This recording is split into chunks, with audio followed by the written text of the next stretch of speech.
Come follow me reading August 19th through the 25th. Preserved by his marvelous power.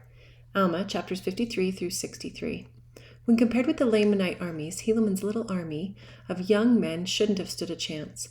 Besides being few in number, Helaman's soldiers were all very young, and they never had fought.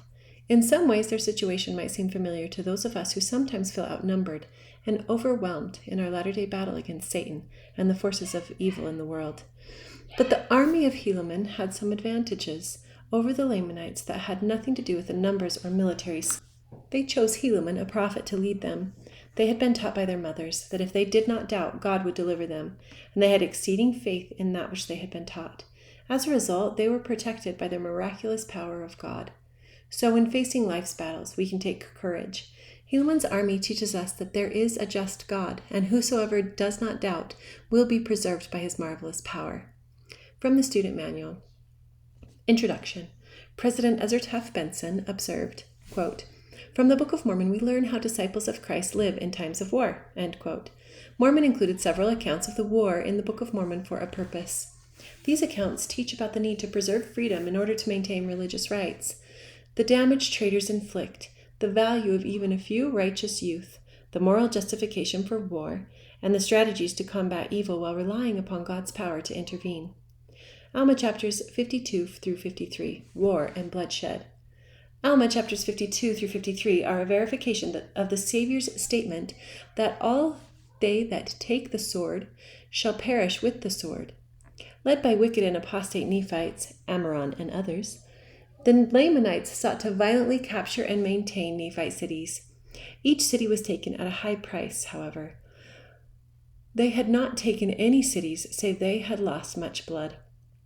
Captain Moroni was always reluctant to take up the sword, and far more eager to lay it down for peace. He knew that even when the Nephites were victorious, it cost thousands of lives on both sides. War would never occur if all people were living the gospel of Jesus Christ. He is the Prince of Peace, and those who follow him are emissaries of peace. From the Scriptures, chapter 53. The Lamanite prisoners are used to fortify the city Bountiful. Dissensions among the Nephites give rise to the Lamanite victories. Helaman takes command of 2,000 stripling sons of the people of Ammon, about 64 to 63 BC. And it came to pass that they did set guards over the prisoners of the Lamanites, and did compel them to go forth and bury their dead, yea, and also the dead of the Nephites who were slain. And Moroni placed men over them to guard them while they should perform their labors. And Moroni went to the city of Mulek with Lehi, and took command of the city, and gave it to Lehi. Now behold, this Lehi was a man who had been with Moroni in the more part of all his battles, and he was a man like unto Moroni, and they rejoiced in each other's safety. Yea, they were beloved by each other, and also beloved by all the people of Nephi. And it came to pass that after the Lamanites had finished burying their dead, and also the dead of the Nephites, they were marched back into the land Bountiful. And Teancum, by the orders of Moroni, caused that they should commence laboring in digging a ditch round about the land, or the city Bountiful. And he caused that they should build a breastwork of timbers upon the inner bank of the ditch. And they cast up dirt out of the ditch against the breastwork of timbers.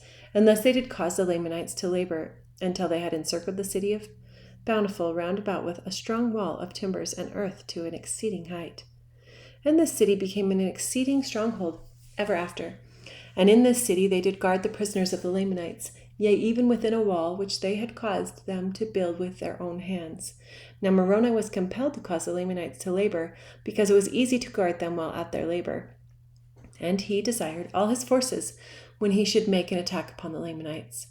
And it came to pass that Moroni had thus gained a victory over one of the greatest of the armies of the Lamanites, and had obtained possession of the city of Mulek, which was one of the strongest holds of the Lamanites in the land of Nephi. And thus he had also built a stronghold to retain his prisoners. And it came to pass that he did no more attempt a battle with the Lamanites in that year, but he did employ his men in preparing for war, yea, and in making fortifications to guard against the Lamanites, yea, and also delivering their women and their children from famine and affliction, and providing food for their armies. And now it came to pass that the armies of the Lamanites on the west sea, south, while in the absence of Moroni on account of some intrigue amongst the Nephites, which caused dissensions amongst them, had gained some ground over the Nephites, yea, insomuch that they had obtained obtained possession of a number of their cities in that part of the land. From the Student Manual, Alma 53:8. The West Sea, South. When the Nephites first landed in the Promised Land, they gave names to some of the seas and the lands around them.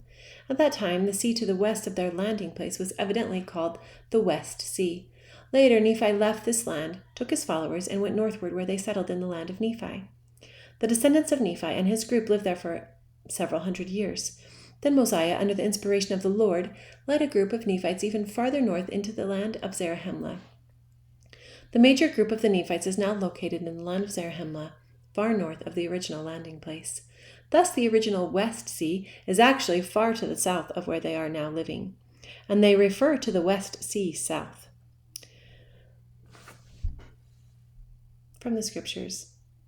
And thus, because of the iniquity amongst themselves, yea, because of dissensions and intrigue among themselves, they were placed in the most dangerous circumstances. From the Student Manual, Alma 53, verse 9, Iniquity, the real cause of conflict. One commentator explained how external trials, such as the Nephites endured, can sometimes point to internal needs. Quote, "So it was a blessing to the Nephites, after all, to have the Lamanites on their doorstep to stir them up to remembrance. Happy is the man whom God correcteth." No matter how wicked and ferocious and depraved the Lamanites might be, and they were that, no matter by how much they outnumbered the Nephites, darkly closing in on all sides, no matter how insidiously they spied and intrigued and infiltrated and hatched their diabolical plots and breathed their bloody threats and pushed their formidable preparations for all-out war, they were not the Nephite problem. They were merely kept there to remind the Nephites of their real problem, which was to walk uprightly before the Lord. End quote, by Hugh Nibley. From the Scriptures. And now behold, I have somewhat to say concerning the people of Ammon, who in the beginning were Lamanites. But by Ammon and his brethren, or rather by the power of the word of God, they had been converted unto the Lord. And they had been brought down into the land of Zarahemla, and had ever since been protected by the Nephites. And because of their oath, they had been kept from taking up arms against their brethren. For they had taken an oath that they never would shed blood more. And according to their oath, they would have perished. Yea, they would have suffered themselves to have fallen into the hands of their brethren, had it not been for the pity and the exceeding love which Ammon and his brethren had had for them. And for this cause they were brought down into the land of Zarahemla, and they had been protected by the Nephites. But it came to pass that when they saw the danger and the many afflictions and tribulations which the Nephites bore for them, they were moved with compassion and were desirous to take up arms in the defense of their country. But behold, as they were about to take their weapons of war, they were overpowered by the persuasions of Helaman and his brethren, for they were about to break the oath which they had made. And Helaman feared lest by so doing they should lose their souls. Therefore all those who had entered into this covenant were compelled to behold their brethren wade through their afflictions in their dangerous circumstances at this time. But behold, it came to pass that they had many sons who had not entered into a covenant, that they would not take their weapons of war to defend themselves against their enemies. Therefore they did assemble themselves together at this time, as many as were able to take up arms, and they called themselves Nephites. And they entered into a covenant to fight for the liberty of the Nephites, yea, to protect the land and to the laying down of their lives. Yea, even they covenanted that they never would give up their liberty, but they would fight in all cases to protect the Nephites and themselves from bondage. From the Student Manual. Alma, chapter 53, verse 17, Allegiance to their sovereign. The first presidency of the church stated, quote, "Members must give allegiance to their sovereign and render it loyal service when called thereto." End quote. This allegiance includes military service. The attitude of Latter-day Saints should be fully to render that loyalty to that country and to free institutions which the loftiest patriotism calls for. From the Scriptures. Now behold, there were 2,000 of those young men who entered into this covenant and took their weapons of war to defend their country. From the Student Manual, Alma 53, verses 10 through 18. The importance of covenants. Elder M. Russell Ballard, of the Quorum of the 12 Apostles, shared how we gain power through keeping our covenants. Quote, Sometimes we are tempted to let our lives be governed more by convenience than by covenant. It is not always convenient to live gospel standards and stand up for truth and testify of the restoration, but there is no spiritual power in living by convenience. The power comes as we keep our covenants." End quote. President Boyd K. Packer, president of the Quorum of the 12 Apostles, explained that keeping covenants keeps us safe. Quote, "Keep your covenants and you will be safe. Break them and you will not. We are not free to break our covenants and escape the consequences." End quote. From the Come Follow Me manual, Alma 53, verses 10 through 18. "I can keep my covenants with Heavenly Father." Your children might be able to talk about a time when someone made and kept a promise with them. How did they feel when the promise was kept? You could read Alma 53, 10 through 18, and invite your children to look for how Helaman, the people of Ammon, and the sons of the people of Ammon made and kept their promises or covenants. You might share how Heavenly Father blesses you as you keep your covenants. From the Scriptures. "And now behold, as they never had hitherto been a disadvantage to the Nephites, they became now at this period of time also a great support, for they took their weapons of war, and they would that Helaman should be their leader. And they were all young men, and they were exceedingly valiant for courage, and also for strength and activity. But behold, this was not all. They were men who were true at all times in whatsoever thing they were entrusted. Yea, they were men of truth and soberness, for they had been taught to keep the commandments of God and to walk uprightly before him." From the Student Manual, Alma 53, verses 16 through 21. The example of the stripling warriors. The stripling warriors who went to battle in place of their fathers were young men of righteousness. They were committed to defending their country. They were fearless in the face of death and courageous in battle. God rewarded their faith with amazing strength and protection. Not one of them died in battle. This is not always the case with righteous young men in military service. Sometimes even the righteous die in the Lord. But in the case of these young men, divine protection was given that preserved their mortal lives in battle. They exemplified the type of manhood that all of God's sons should emulate and stood as a witness to the Nephite nation that God would deliver them if they were faithful. Alma 53, 20 through 21. True at all times.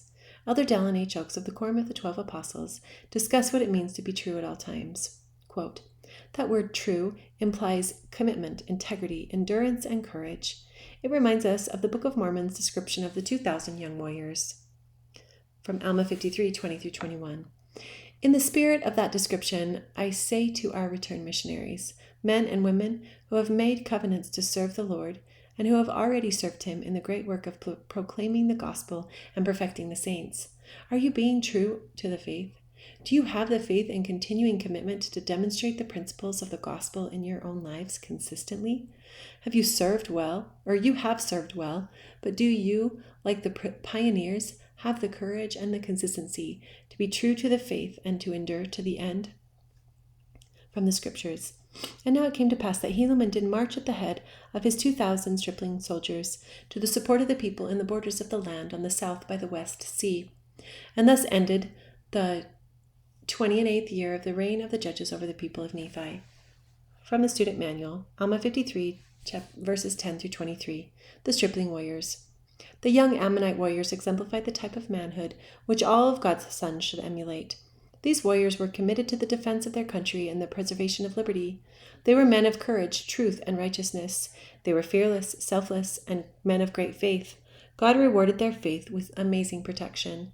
Note how clearly those young men fit the following admonition and prophetic promise from the first presidency of the church in modern times. Quote, "To our young men who go into service, no matter whom they serve or where, we say, live clean, keep the commandments of the Lord, pray to him constantly to preserve you in truth and righteousness. Live as you pray, and then whatever betides you to the Lord will be with you, and nothing will happen to you that will not be to the honor and glory of God, and to your salvation and exaltation. There will come into the hearts from the living of the pure life you pray for a joy that will pass your powers of expression or understanding. The Lord will always be near you. He will comfort you. You will feel his presence in the hour of your greatest tribulation. He will guard and protect you to the full extent that accords with his all-wise purpose. Then, when the conflict is over and you return to your homes, having lived the righteous life, how great will be your happiness, whether you be of the victors or of the vanquished, that you have lived as the Lord commanded. You will return so disciplined in righteousness that thereafter all Satan's wiles and stratagems will leave you untouched. Your faith and testimony will be strong beyond breaking. You will be looked up to and revered as having passed through the fiery furnace of trial and temptation and come forth unharmed. Your brethren will look to you for counsel, support, and guidance. You will be anchors to which thereafter the youth of Zion will moor their faith in man. From the Scriptures, chapter 54. Amram and Moroni negotiate for the exchange of prisoners. Moroni demands that the Lamanites withdraw and cease their murderous attacks. Amram demands that the Nephites lay down their arms and become subject to the Lamanites. About 63 BC. And now it came to pass in the commencement of the 29th year of the judges, that Amram sent unto Moroni, desiring that he would exchange prisoners. And it came to pass that Moroni felt to rejoice exceedingly at this request, for he desired the provisions which were imparted for the support of the Lamanite prisoners, for the support of his own people. And he also desired his own people for the strengthening of his army. Now the Lamanites had taken many women and children, and there was not a woman nor a child among all the prisoners of Moroni, or the prisoners whom Moroni had taken. Therefore Moroni resolved upon a stratagem to obtain as many prisoners of the Nephites from the Lamanites as it were possible. Therefore he wrote an epistle, and sent it by the servant of Amram, the same who had brought an epistle to Moroni. Now these are the words which he wrote unto Amram, saying, Behold, Amram, I have written unto you somewhat concerning this war which ye have waged against my people, or rather which thy brother hath waged against them, and which ye are still determined to carry on after his death. Behold, I would tell you somewhat concerning the justice of God, and the sword of his almighty wrath, which doth hang over you, except ye repent and withdraw your armies into your own lands, or the land of your possessions, which is in the land of Nephi. Yea, I would tell you these things, if ye were capable of hearkening unto them. Yea, I would tell you concerning the awful hell that awaits to receive such murderers as thou and thy brother have been, except ye repent and withdraw your murderous purposes, and return with your armies to your own lands. But as ye have once rejected these things, and have fought against the people of the Lord, even so I may expect you will do it again. And now behold, we are prepared to receive you. Yea, and except ye withdraw your purposes, behold, ye will pull down the wrath of that God, whom ye have rejected, upon you, even to your utter destruction. But as the Lord liveth, our armies shall come upon you, except ye withdraw, and ye shall soon be visited with death. For we will retain our cities and our lands, yea, and we will maintain our religion and the cause of our God. But behold, it supposeth me that I talk to you concerning these things in vain, or it supposeth me that thou art a child of hell.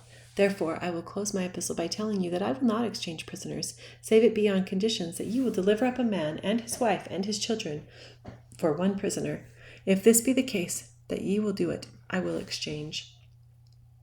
And behold, if ye do not this, I will come against you with my armies. Yea, even I will arm my women and my children, and I will come against you, and I will follow you even into your own land, which is the land of our first inheritance. Yea, and it shall be blood for blood, yea, life for life, and I will give you battle, even until you are destroyed from off the face of the earth. Behold, I am in my anger, and also my people. Ye have sought to murder us, and we have only sought to defend ourselves. But behold, if ye seek to destroy us more, we will seek to destroy you. Yea, and we will seek our land, the land of our first inheritance. Now I close my epistle. I am Moroni. I am a leader of the people of the Nephites. Now it came to pass that Amram, when he had received this epistle, was angry, and he wrote another epistle to Moroni. And these are the words which he wrote, saying, I am Amram, the king of the Lamanites. I am the brother of Alma, whom ye have murdered. Behold, I will avenge his blood upon you. Yea, I will come upon you with my armies, for I fear not your threatenings. For behold, your fathers did wrong their brethren, insomuch that they did rob them of their right to the government, when it rightly belonged to them. And now, behold, if ye will lay down your arms, and subject yourselves to be governed by those to whom the government doth rightly belong, then will I cause that my people shall lay down their weapons, and shall be at war no more. Behold, ye have breathed out many threatenings against me and my people, but behold, we fear not your threatenings. Nevertheless, I will grant to exchange prisoners, according to your request, gladly, that I may preserve my food for my men of war, and we will wage a war which shall be eternal, either to the subjecting the Nephites to our authority, or to their eternal extinction. And as concerning that God whom ye say we have rejected, behold, we know not such a being, neither do ye. But if it so be that there is such a being, we know not but that he hath made us as well as you. And if it so be that there is a devil and a hell, behold, will he not send you there to dwell with my brother whom ye have murdered, whom ye have hinted that he hath gone to such a place? But behold, these things mattereth not. I am Ammoron, and a descendant of Zoram, whom your fathers pressed, and brought out of Jerusalem. And behold, now I am a bold Lamanite. Behold, this war hath been waged to avenge their wrongs, and to maintain and to obtain their rights to the government. And I close my epistle to Moroni. From the Student Manual, Alma 54, 2 letters. A fascinating aspect of Mormon's abridgment of the large plates of Nephi was the inclusion of letters or epistles, apparently word for word. Letters can clearly show the personality of the writer. Compare Moroni's letter in Alma 54, verses 6 through 14, with Ammoron's in verses 16 through 24. From the Scriptures, chapter 55. Moroni refuses to exchange prisoners. The Lamanite guards are enticed to become drunk, and the Nephite prisoners are freed. The city of Gid is taken without bloodshed, about 63 to 62 BC. Now it came to pass that when Moroni had received this epistle, he was more angry, because he knew that Ammoron had a perfect knowledge of his fraud. Yet he knew that Ammoron knew that it was not a just cause that had caused him to wage a war against the people of Nephi. And he said, Behold, I will not exchange prisoners with Ammoron, save he will withdraw his purpose, as I have stated in my epistle, for I will not grant unto him that he shall have any more power than what he hath got. Behold, I know the place where the Lamanites do guard my people, whom they have taken prisoners. And as Ammoron would not grant unto me mine epistle, behold, I will give unto him according to my words. Yea, I will seek death among them, until they shall sue for peace. And now it came to pass that when Moroni had said these words, he caused that a search should be made among his men, that perhaps he might find a man who was a descendant of Laman among them. And it came to pass that they found one, whose name was Laman, and he was one of the servants of the king who was murdered by Amalickiah. Now Moroni caused that Laman and a small number of his men should go forth unto the guards who were over the Nephites. Now the Nephites were guarded in the city of Gid. Therefore Moroni appointed Laman, and caused that a small number of men should go with him. And when it was evening, Laman went to the guards who were over the Nephites, and behold, they saw him coming, and they hailed him. But he saith unto him, Fear not, behold, I am a Lamanite. Behold, we have escaped from the Nephites, and they sleep. And behold, we have taken of their wine, and brought with us. Now when the Lamanites heard these words, they received him with joy, and they said unto him, Give us of your wine, that we may drink. We are glad that ye have thus taken wine with you, for we are weary. But Laman said unto them, Let us keep of our wine till we go against the Nephites to battle. But this saying only made them more desirous to drink of the wine. For said they, We are weary. Therefore let us take of the wine, and by we shall receive wine for our rations, which will strengthen us to go against the Nephites. And Laman said unto them, You may do according to your desires. And it came to pass that they did take of the wine freely, and it was pleasant to their taste. Therefore they took of it more freely, and it was strong, having been prepared in its strength. And it came to pass that they did drink and were merry, and by they were all drunken.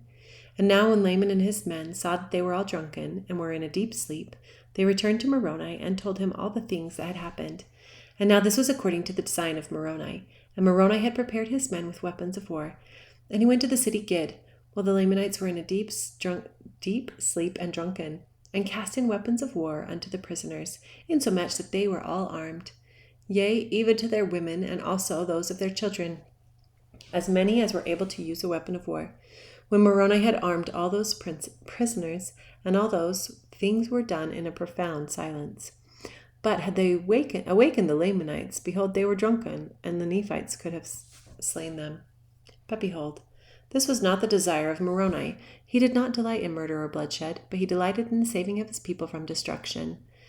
And for this cause he might not bring upon him injustice. He would not fall upon the Lamanites and destroy them in their drunkenness. But he had obtained his desires, and he had armed those prisoners of the Nephites who were within the wall of the city, and had given them power to gain possession of those parts which were within the walls. And then he caused the men who were with him to withdraw a pace from them, and surround the armies of the Lamanites. Now behold, this was done in the night time, so that when the Lamanites awoke in the morning, they beheld that they were surrounded by the Nephites without, and that their prisoners were armed within. And thus they saw that the Nephites had overpowered them, and in these circumstances they found that it was not expedient that they should fight with the Nephites. Therefore their chief captains demanded their weapons of war, and they brought them forth and cast them at the feet of the Nephites, pleading for mercy. Now behold, this was the desire of Moroni. He took them prisoners of war, and took possession of the city, and caused that all the prisoners should be liberated who were the Nephites. And they did join the army of Moroni, and were a great strength to his army. And it came to pass that he did cause the Lamanites, whom he had taken prisoners, that they should commence a labor in strengthening the fortifications round about the city Gid. And it came to pass that when he had fortified the city Gid, according to his desires, he caused that his prisoners should be taken to the city Bountiful, and he also guarded that city with an exceeding strong force. And it came to pass that they did, notwithstanding all the intrigues of the Lamanites, keep and protect all the prisoners whom they had taken, and also maintain all the ground and the advantage which they had retaken. And it came to pass that the Nephites began again to be victorious, and to reclaim their rights and their privileges. Many times did the Lamanites attempt to encircle them about by night, but in these attempts they did lose many prisoners. And many times they did attempt to administer of their wine to the Nephites, that they might destroy them with poison or with drunkenness. But behold, the Nephites were not slow to remember the Lord their God in this time of their affliction. They could not be taken in their snares, yea, they would not partake of their wine, save they had first given to some of the Lamanite prisoners. And they were thus cautious that no poison should be administered among them, for if their wine would poison a Lamanite, it would also poison a Nephite. And thus they did try all their liquors. And now it came to pass that it was expedient for Moroni to make preparations to attack the city Morianton. For behold, the Lamanites had by their labors fortified the city Morianton until it had become an exceeding stronghold. And they were continually bringing new forces into that city, and also new supplies of provisions. And thus ended the 29th year of the reign of the judges over the people of Nephi. Chapter 56. Helaman sends an epistle to Moroni, recounting the state of the war with the Lamanites. Antipas and Helaman gain a great victory over the Lamanites. Helaman's 2,000 stripling sons fight with miraculous power, and none of them are slain. Verse 1, about 62 BC. Verses 2 through 19, about 66 BC. And verses 20 through 57, about 65 to 64 BC. And now it came to pass in the commencement of the 30th year of the reign of the judges, on the 2nd day in the 1st month, Moroni received an epistle from Helaman, stating the affairs of the people in that quarter of the land. And these are the words which he wrote, saying, My dearly beloved brother Moroni, as well in the Lord as in the tribulations of our warfare. Behold, my beloved brother, I have somewhat to tell you concerning our welfare in this part of the land. Behold, 2,000 of the sons of those men whom Ammon brought down out of the land of Nephi. Now ye have known that these were descendants of Laman, who was the eldest son of our father Lehi. Now I need not rehearse unto you concerning their traditions or their unbelief, for thou knowest concerning all these things. Therefore it suffices me that I tell you that 2,000 of these young men have taken their weapons of war, and would that I should be their leader, and we have come forth to defend our country. And now ye also know concerning the covenant which their fathers made, that they would not take up their weapons of war against their brethren to shed blood. But in the 26th year, when they saw our afflictions and our tribulations for them, they were about to break the covenant which they had made, and take up their weapons of war in our defense. But I would not suffer them that they should break this covenant which they had made, supposing that God would strengthen us, insomuch that we should not suffer more because of the fulfilling the oath which they had taken. But behold, here is one thing in which we may have great joy. For behold, in the 26th year, I, Helaman, did march at the head of these 2,000 young men to the city of Judea, to assist Antipas, whom ye had appointed a leader over the people of that part of the land. I did join my 2,000 sons, for they are worthy to be called sons, to the army of Antipas, in which strength Antipas did rejoice exceedingly. For behold, his army had been reduced by the Lamanites, because their forces had slain a vast number of our men, for which cause we have to mourn. Nevertheless, we may console ourselves in this point, that they have died in the cause of their country and of their God, yea, and they are happy. And the Lamanites had also retained many prisoners, all of whom are chief captains, for none other have they spared alive. And we suppose that they are now at this time in the land of Nephi. If it is so, they are not slain. And now these are the cities of which the Lamanites have obtained possession by the shedding of blood of so many of our valiant men: the land of Manti, or the city of Manti, and the city of Zizram, and the city of Cumeni, and the city of Antipara. And these are the cities which they possessed when I arrived at the city of Judea. And I found Antipas and his men toiling with their might to fortify the city. Yea, and they were depressed in body as well as in spirit, for they had thus fought valiantly by day, and toiled by night to maintain their cities. And thus they had suffered great afflictions of every kind. And now they were determined to conquer in this place or die. Therefore you may well suppose that this little force which I brought with me, yea, those sons of mine, gave them great hopes and much joy. And now it came to pass that when the Lamanites saw that Antipas had received a greater strength to his army, they were compelled by the orders of Ammoron to not come against the city of Judea, or to battle us, or against us to battle. And thus we were favored of the Lord, for had they come upon us in this our weakness, they might have perhaps destroyed our little army, but thus we were preserved. And they were commanded by Ammoron to maintain those cities which they had taken, and thus ended the 26th year. And in the commencement of the 27th year, we had prepared our city and ourselves for defense. Now we were desirous that the Lamanites should come upon us, for we were not desirous to make an attack upon them in their strongholds. And it came to pass that we kept spies out round about to watch the movements of the Lamanites, that they might not pass us by night nor by day, to make an attack upon our other cities, which were on the northward. For we knew in those cities they were not sufficiently strong to meet them. Therefore we were desirous, if they should pass by us, to fall upon them in their rear, and thus bring them up in the rear at the same time they were met in the front. We supposed that we could overpower them, but behold, we were disappointed in this our desire. They durst not pass by us with their whole army, neither durst they with a part, lest they should not be sufficiently strong, and they should fall. Neither durst they march down against the city of Zarahemla, neither durst they cross the head of Sidon over to the city of Nephihah. And thus with their forces they were determined to maintain the cities which they had taken. And now it came to pass in the second month of the year, there was brought unto us many provisions from the fathers of those my 2,000 sons. And also there were sent 2,000 men unto us from the land of Zarahemla. And thus we were prepared with 10,000 men and provisions for them, and also for their wives and their children. And the Lamanites, thus seeing our forces increase daily, and provisions arrive for our support, they began to be fearful, and began to sally forth, if it were possible, to put an end to our receiving provisions and strength. Now when we saw that the Lamanites began to grow uneasy on this wise, we were desirous to bring a stratagem into effect upon them. Therefore Antipas ordered that I should march forth with my little sons to a neighboring city, as if we were carrying provisions to a neighboring city. And we were to march near the city of Antipara, as if we were going to the city beyond, in the borders by the seashore. And it came to pass that we did march forth, as if with our provisions, to go to that city. And it came to pass that Antipas did march forth with a part of his army, leaving the remainder to maintain the city. But he did not march forth until I had gone forth with my little army, and came near the city of Antipara. And now in the city of Antipara were stationed the strongest army of the Lamanites, yea, the most numerous. And it came to pass, when they had been informed by their spies, they came forth with their army and marched against us.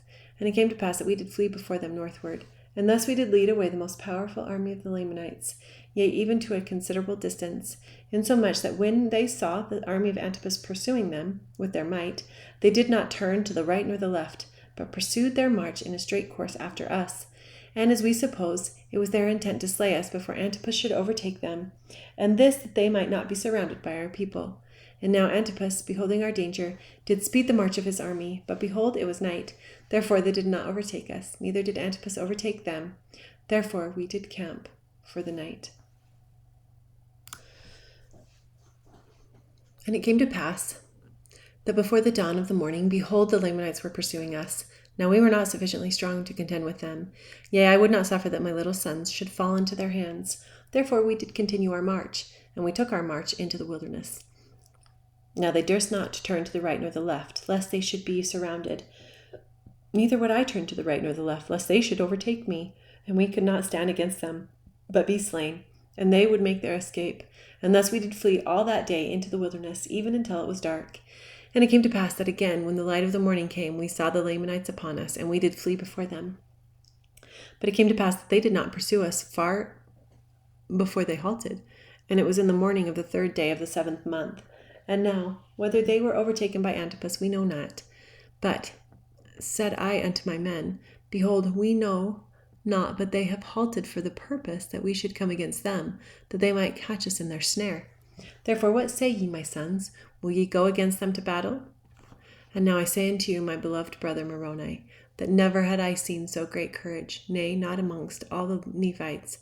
For as I had ever called them my sons, for they were all of them very young, even so they said unto me, Father, behold, our God is with us, and he will not suffer that we should fall. Then let us go forth. We would not slay our brethren if they would let us alone. Therefore let us go, lest they should overpower the army of Antipas. Now they never had fought, yet they did not fear death. And they did think more upon the liberty of their fathers than they did upon their lives. Yea, they had been taught by their mothers that if they did not doubt, God would deliver them. And they rehearsed unto me the words of their mothers, saying, We do not doubt. Our mothers knew it. From the Student Manual, Alma 56, verses 45 through 48. We do not doubt. Our mothers knew it. Elder Neil A. Maxwell of the Quorum of the 12 Apostles explained that parents can only give what they themselves already have. Quote, when a parent's teaching and helping job is done well, and when there are receptive children to receive the messages, then we encounter those marvelous situations, such as the one involving young men in the Book of Mormon who had been taught so well by their mothers. The reliance, of course, by these young men on their mothers is touching and profound, but the mothers first had to know it in such a way that when the young man, observing them closely and hearing them, as is always the case with children observing parents, did not doubt that their mothers knew it was true. End quote. Speaking of the need for women to have more vigilance, Sister Julie B. Beck, Relief Society General President, described covenant women who know who they are. Quote, in the Book of Mormon, we read about 2,000 exemplary young men who were exceedingly valiant, courageous, and strong. Yea, they were men of truth and soberness, for they had been taught to keep the commandments of God and to walk uprightly before him. These faithful young men paid tribute to their mothers. They said, our mothers knew it. The responsibility mothers have today has never required more vigilance. More than at any time in the history of the world, we need mothers who know. When mothers who know who they are and who God is and have made covenants with him, they will have great power and influence for good on their children. End quote. From the Come Follow Me Student Manual, Alma 53, verses 20 through 21, and chapter 56, verses 47 through 48.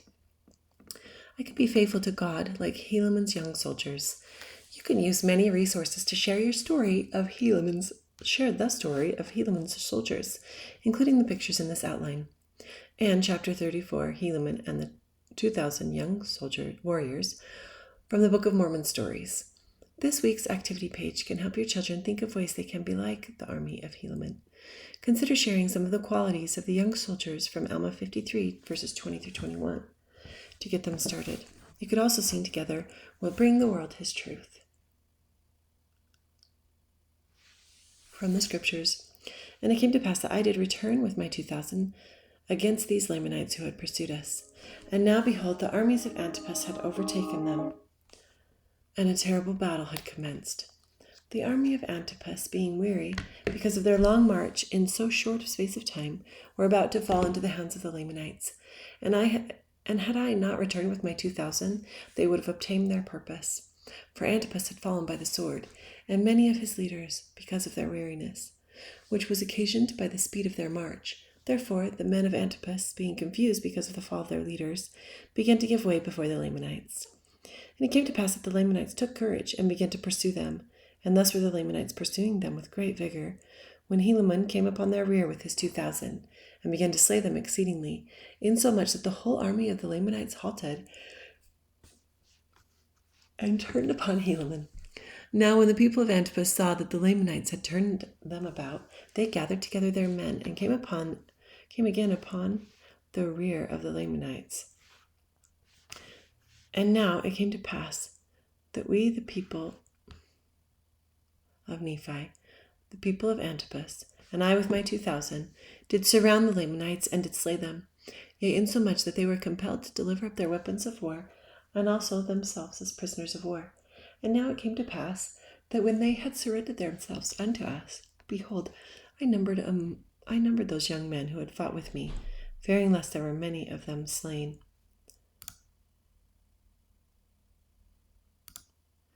But behold, to my great joy, There had not one soul of them fallen to the earth, yea, and they had fought as if with the strength of God. Yea, never were men known to have fought with such miraculous strength, and with such mighty power did they fall upon the Lamanites, that they did frighten them. And for this cause did the Lamanites deliver themselves up as prisoners of war. And as we had no place for our prisoners, that we could guard them to keep them from the armies of the Lamanites, therefore we sent them to the land of Zarahemla. And part of those men who were not slain of Antipas with them, and the remainder I took and joined them to my stripling Ammonites, and took our march back to the city of Judea. Chapter 57. Helaman recounts the taking of Antipara, and the surrender, and later the defense of Cumeni. His Ammonite striplings fight valiantly. All are wounded, but none are slain. Gid reports the slaying and the escape of the Lamanite prisoners, about 63 BC. And now it came to pass that I received an epistle from Ammoron the king, stating that if I would deliver up those prisoners of war whom we had taken, that he would deliver up the city of Antipara unto us. But I sent up an epistle unto the king, that we were sure our forces were sufficient to take the city of Antipara by our force, and by delivering up the prisoners for that city, we should suppose ourselves unwise, and that we would only deliver up our prisoners on exchange. And Ammoron refused mine epistle, for he would not exchange prisoners. Therefore we began to make preparations to go against the city of Antipara. But the people of Antipara did leave the city and fled to other cities, which they had possession of, to fortify them. And thus the city of Antipara fell into our hands. And thus ended the 28th year of the reign of the judges. And it came to pass that in the commencement of the 29th year we received a supply of provisions, and also an addition to our army, from the land of Zarahemla, and from the land round about, to the number of 6,000 men, besides 60 of the sons of the Ammonites, who had come to join their brethren, my little band of 2,000. And now behold, we were strong, yea, and we had also plenty of provisions brought unto us. And it came to pass that it was our desire to wage battle with the army which was placed to protect the city Cumeni. And now behold, I will show unto you that we soon accomplished our desire. Yea, with our strong force, or with a part of our strong force, we did surround by night the city Cumeni, a little before they were to receive a supply of provisions. And it came to pass that we did camp round about the city for many nights, but we did sleep upon our swords and keep guards, that the Lamanites could not come upon us by night and slay us, which they attempted many times. But as many times as they attempted this, their blood was spilt. At length their provisions did arrive, and they were about to enter the city by night. And we, instead of being Lamanites, were Nephites. Therefore we did take them with their provisions. And notwithstanding the Lamanites being cut off from their support after this manner, they were still determined to maintain the city. Therefore it became expedient that we should take those provisions and send them to Judea, and our prisoners to the land of Zarahemla. And it came to pass that not many days had passed away before the Lamanites began to lose all hope of succor. Therefore they yielded up the city into our hands, and thus we had accomplished our designs of obtaining the city Cumeni. But it came to pass that our prisoners were so numerous that notwithstanding the enormity of our numbers, we were obliged to employ all our force to keep them, or put them to death. For behold, they would break out in great numbers, and would fight with stones and with clubs, or whatsoever thing they could get into their hands, insomuch that we did slay upwards of 2,000 of them after they had surrendered themselves prisoners of war. Therefore it became expedient for us that we should put an end to their lives, or guard them, sword in hand, down to the land of Zarahemla. And also our provisions were not any more sufficient for our own people, notwithstanding that which we had taken from the Lamanites. And now in those critical circumstances it became a very serious matter to determine concerning these prisoners of war. Nevertheless we did resolve to send them down to the land of Zarahemla. Therefore we selected a part of our men, and gave them charge over our prisoners, to go down to the land of Zarahemla. But it came to pass that on the morrow they did return. And now behold, we did not inquire of them concerning the prisoners. For behold, the Lamanites were upon us, and they returned in season to save us from falling into their hands. For behold, Ammoron had sent to their support a new supply of provisions, and also a numerous army of men. And it came to pass that those men whom we sent with the prisoners did arrive in season to check them, as they were about to overpower us. But behold, my little band of 2,060 fought most desperately. Yea, they were firm before the Lamanites, and did administer death unto all those who opposed them. And as the remainder of our army were about to give way before the Lamanites, behold, those 2,060 were firm and undaunted. Yea, and they did obey and observe to perform every word of command with exactness. Yea, and even according to their faith it was done unto them. And I did remember the words which they said unto me, that their mothers had taught them. From the Student Manual, Alma, chapter 57, verses 19 through 21. Firm and undaunted. President Gordon B. Hinckley discussed the importance of staying firm and undaunted. Quote, "You reflect this church in all you think, in all you say, and in all you do," President Hinckley told the youth. "Be loyal to the church and the kingdom of God." President Hinckley told the youth that they are out there as the sons of Helaman in a world that is full of destructive influences.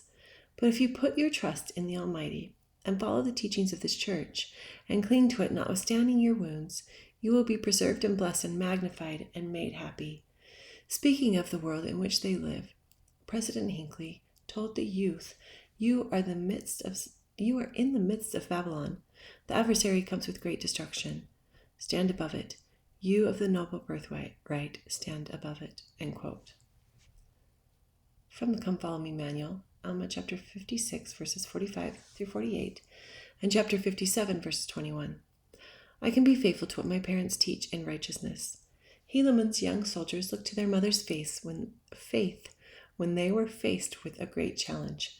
Perhaps you could read Alma 56, verses 46 through 48 with your children and invite them to listen for what the mothers of these young men taught them about faith. You might ask them what they've learned from their parents or other faithful adults about the Savior. Why is it important to obey with exactness? How can you, like the mothers of the stripling soldiers, make sure your children know of your faith in God? One way is to share how your faith affects your life. For example, how has He delivered you when you did not doubt? From the Scriptures. And now behold, it was these my sons and those men who had been selected to convey the prisoners, to whom we owe this great victory. For it was they who did beat the Lamanites. Therefore they were driven back to the city of Manti. And we retained our city Cumeni, and were not all destroyed by the sword. Nevertheless we had suffered great loss. And it came to pass that after the Lamanites had fled, I immediately gave orders that my men who had been wounded should be taken from among the dead, and caused that their wounds should be dressed. And it came to pass that there were 200 out of my 2,060 who had fainted because of the loss of blood. Nevertheless, according to the goodness of God, and to our great astonishment, and also the joy of our whole army, there was not one soul of them who did perish. Yea, and neither was there one soul of them who had not received many wounds. And now their preservation was astonishing to our whole army. Yea, that they should be spared while there was 1,000 of our brethren who were slain. And we do justly ascribe it to the miraculous power of God, because of their exceeding faith in that which they had been taught to believe, that there was a just God, and whosoever did not doubt, that they should be preserved by His marvelous power. Now this was the faith of these of whom I have spoken. They are young, and their minds are firm, and they do put their trust in God continually. And now it came to pass that after we had thus taken care of our wounded men, and had buried our dead, and also the dead of the Lamanites, who were many, behold, we did inquire of Gid concerning the prisoners whom they had started to go down to the land of Zarahemla with. Now Gid was the chief captain over the band who was appointed to guard them down to the land. And now these are the words which Gid said unto me. Behold, we did start to go down to the land of Zarahemla with our prisoners. And it came to pass that we did meet the spies of our armies, who had been sent out to watch the camp of the Lamanites, and they cried unto us, saying, Behold, the armies of the Lamanites are marching towards the city of Cumeni, and behold, they will fall upon them, yea, and will destroy our people. And it came to pass that our prisoners did hear their cries, which caused them to take courage. And they did rise up in rebellion against us. And it came to pass that because of their rebellion we did cause that our swords should come upon them. And it came to pass that they did in a body run upon our swords, in the which the greater number of them were slain, and the remainder of them broke through and fled from us. And behold, when they had fled, and we could not overtake them, we took our march with speed towards the city Cumeni. And behold, we did arrive in time, that we might assist our brethren in preserving the city. And behold, we are again delivered out of the hands of our enemies, and blessed is the name of our God. For behold, it is He that has delivered us, that has done this great thing for us. Now it came to pass that when I, Helaman, had heard these words of Gid, I was filled with exceeding joy because of the goodness of God in preserving us, that we might not all perish. Yea, and I trust that the souls of them who have been slain have entered into the rest of their God. Chapter 58. Helaman, Gid, and Tiamner take the city of Manti by a stratagem. The Lamanites withdraw. The sons of the people of Ammon are preserved as they stand fast in the defense of their liberty and faith. About 63 to 62 BC. And behold, now it came to pass that our next object was to obtain the city of Manti. But behold, there was no way that we could lead them out of the city by our small bands. For behold, they remembered that which we had hitherto done. Therefore we could not decoy them away from their strongholds. And they were so much more numerous than was our army, that we durst not go forth and attack them in their strongholds. Yea, and it became expedient that we should employ our men to maintaining those parts of the land which we had regained of our possessions. Therefore it became expedient that we should wait, that we might receive more strength from the land of Zarahemla, and also a new supply of provisions. And it came to pass that I thus did send an embassy to the governor of our land to acquaint him concerning the affairs of our people. And it came to pass that we did wait to receive provisions and strength from the land of Zarahemla. But behold, this did profit us but little, for the Lamanites were also receiving great strength from day to day, and also many provisions. And thus were our circumstances at this period of time. And the Lamanites were sallying forth against us from time to time, resolving by stratagem to destroy us. Nevertheless, we could not come to battle with them because of their retreats and their strongholds. And it came to pass that we did wait in these difficult circumstances for the space of many months, even until we were about to perish for the want of food. But it came to pass that we did receive food, which was guarded to us by an army of 2,000 men to our assistance.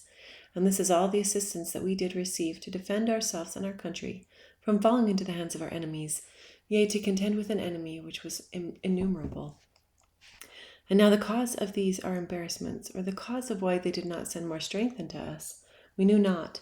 Therefore we were grieved and also filled with fear, lest by any means the judgments of God should come upon our land to overthrow and utter destruction. To our overthrow and utter destruction. Therefore we did pour out our souls in prayer to God, that he would strengthen us and deliver us out of the hands of our enemies, yea, and also give us strength that we might retain our cities and our lands, and our possessions for the support of our people. Yea, and it came to pass that the Lord our God did visit us with assurances, that he would deliver us, yea, insomuch that he did speak peace to our souls, and did grant unto us great faith, and did cause us that we should hope for our deliverance in him. From the Student Manual, Alma 58, verses 10 through 11, the Lord spoke peace to our souls. While serving as a member of the 70, Elder Dennis E. Simmons explained that God's peace is not dependent on outward circumstances. Quote, if all the world is crumbling around us, the promised Comforter will provide his peace as a result of true discipleship. We can have his peace with us irrespective of the troubles of the world. His peace is that peace, that serenity, that comfort spoken to our hearts and minds by the Comforter, the Holy Ghost, as we strive to follow him and keep his commandments. Just as Helaman discovered in the midst of battle that he did speak peace to our souls, all sincere seekers can have that same peace spoken to them. That peace comes from the assurances spoken by a still small voice. End quote. From the Scriptures. And we did take courage with our small force, that which we had received, and were fixed with a determination to conquer our enemies, and to maintain our lands and our possessions and our wives and our children, and the cause of our liberty. And thus we did go forth with all our might against the Lamanites, who were in the city of Manti. And we did pitch our tents by the wilderness side, which was near to the city. And it came to pass that on the morrow, when the Lamanites saw that we were in the borders, by the wilderness which was near the city, that they sent out their spies round about us, that they might discover the number and the strength of our army. And it came to pass that when they saw that we were not strong according to our numbers, and fearing that we should cut them off from their support, except they should come out to battle against us and kill us, and also supposing that they could easily destroy us with their numerous hosts, therefore they began to make preparations to come out against us to battle. And when we saw that they were making preparations to come out against us, behold, I caused that Gid, with a small number of men, should secret themselves in the wilderness. and also that Tiamner and a small number of men should secrete themselves also in the wilderness. Now Gid and his men were on the right, and the others on the left. And when they had thus secreted themselves, behold, I remained with the remainder of my army in that same place where we had first pitched our tents, against the time that the Lamanites should come out to battle. And it came to pass that the Lamanites did come out with their numerous army against us. And when they had come and were about to fall upon us with the sword, I caused that my men, those who were with me, should retreat into the wilderness. And it came to pass that the Lamanites did follow after us with great speed, for they were exceedingly desirous to overtake us, that they might slay us. Therefore they did follow us into the wilderness, and we did pass by in the midst of Gid and Tiamner, insomuch that they were not discovered by the Lamanites. And it came to pass that when the Lamanites had passed by, or when the army had passed by, Gid and Tiamner did rise up from their secret places, and did cut off the spies of the Lamanites, that they should not return to the city. And it came to pass that when they had cut them off, they ran to the city and fell upon the guards who were left to guard the city, insomuch that they did destroy them and take possession of the city. Now this was done because the Lamanites had suffered their whole army, save a few guards only, to be led away into the wilderness. And it came to pass that Gid and Tiamner by this means had obtained possession of their strongholds. And it came to pass that we took our course, after having traveled much in the wilderness towards the land of Zarahemla. And when the Lamanites saw that they were marching toward the land of Zarahemla, they were exceedingly afraid, lest there was a plan to lead them on to destruction. Therefore they began to retreat into the wilderness again, yea, even back by the same way which they had come. And behold, it was night, and they did pitch their tents, for the chief captains of the Lamanites had supposed that the Nephites were weary because of their march, and supposing that they had driven their whole army, therefore they took no thought concerning the city of Manti. Now it came to pass that when it was night, I caused that my men should not sleep, but that they should march forward by another way towards the city of Manti, or the land of Manti. And because of this our march in the night time, behold, on the morrow we were beyond the Lamanites, insomuch that we did arrive before them at the city of Manti. And thus it came to pass that by this stratagem we did take possession of the city of Manti without the shedding of blood. And it came to pass that when the armies of the Lamanites did arrive near the city, they saw that we were prepared to meet them. They were astonished and exceedingly and struck with great fear, insomuch that they did flee into the wilderness. Yea, and it came to pass that the armies of the Lamanites did flee out of all this quarter of the land. But behold, they have carried with them many women and children out of the land. And those cities which had been taken by the Lamanites, all of them are at this period of time in our possession. And our fathers and our women and our children are returning to their homes, all save it be those who have been taken prisoners and carried off by the Lamanites. But behold, our armies are small to maintain so great a number of cities and so great possessions. But behold, we trust in our God, who has given us victory over these lands, insomuch that we have obtained those cities and those lands which were our own. Now we do not know the cause that the government does not grant us more strength, neither do those men who came up unto us know why we have not received greater strength. But behold, we do not know by what ye are unsuccessful, and ye have drawn away the forces into that quarter of the land. If so, we do not desire to murmur. And if it is not so, behold, we fear that there is some faction in the government, that they do not send more men to our assistance. For we know that they are more numerous than that which they have sent us. But behold, it mattereth not. We trust God will deliver us, notwithstanding the weakness of our armies. Yea, and deliver us out of the hands of our enemies. From the Student Manual, Alma chapter 58, verses 34 through 37. We do not desire to murmur. Elder Neil A. Maxwell helped us better understand the cause of murmuring.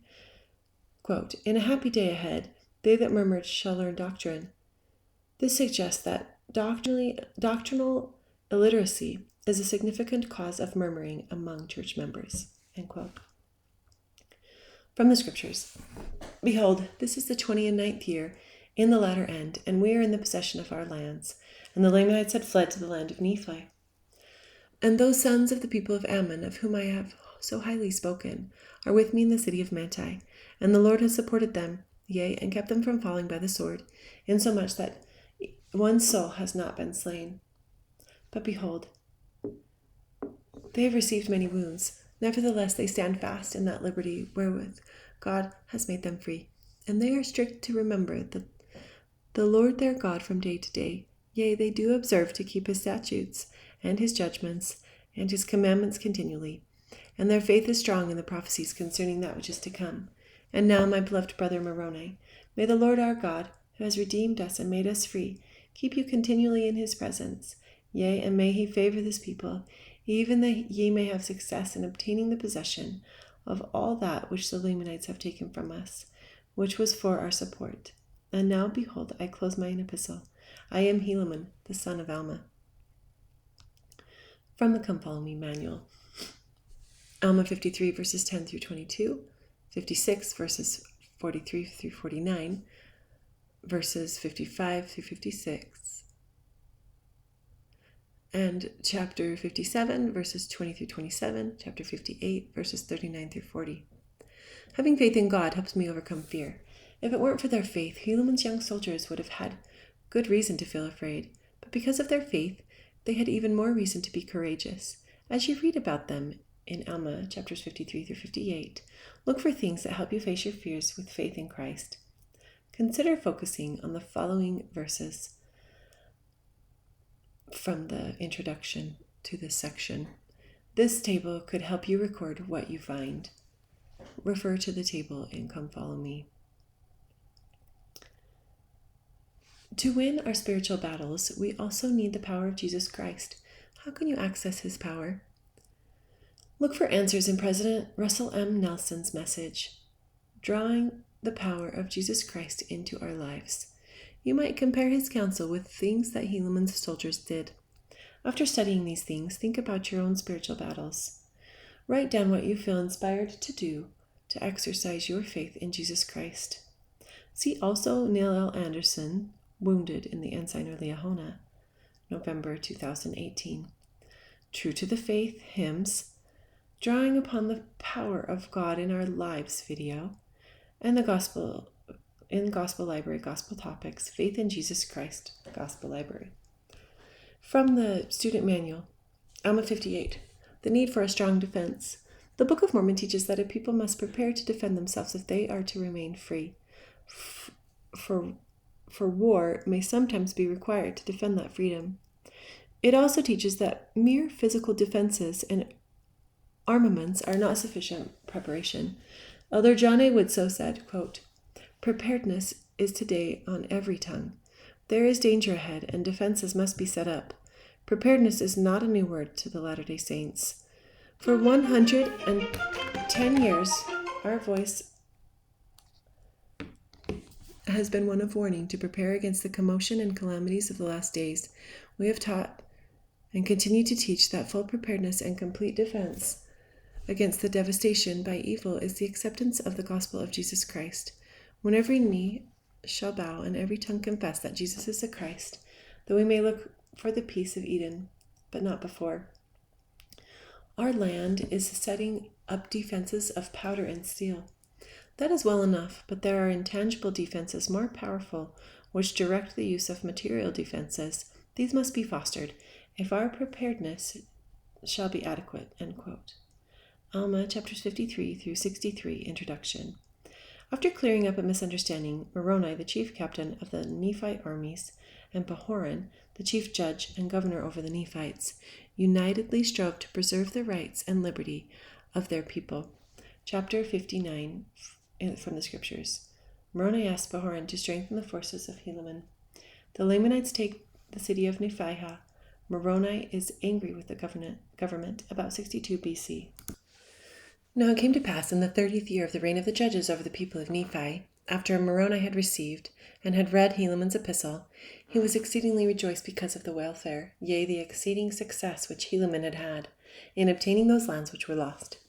Yea, and he did make it known unto all his people in all the land round about in that part where he was, that they might rejoice also. And it came to pass that he immediately sent an epistle to Pahoran, desiring that he should cause men to be gathered together to strengthen Helaman, or the armies of Helaman, insomuch that he might with ease maintain that part of the land which he had been so miraculously prospered in regaining. And it came to pass that when Moroni had sent this epistle to the land of Zarahemla, he began again to lay a plan that he might obtain the remainder of those possessions and cities which the Lamanites had taken from them. And it came to pass that while Moroni was thus making preparations to go against the Lamanites to battle, Behold, the people of Nephihah, who were gathered together from the city of Moroni, and the city of Lehi, and the city of Morianton, were attacked by the Lamanites. Yea, even those who had been compelled to flee from the land of Manti, and from the land round about, had come over and joined the Lamanites in this part of the land. And thus being exceedingly numerous, yea, and receiving strength from day to day, by the command of Ammoron, they came forth against the people of Nephihah. And they did begin to slay them with an exceedingly great slaughter. And their armies were so numerous that the remainder of the people of Nephihah were obliged to flee before them, and they came even and joined the army of Moroni.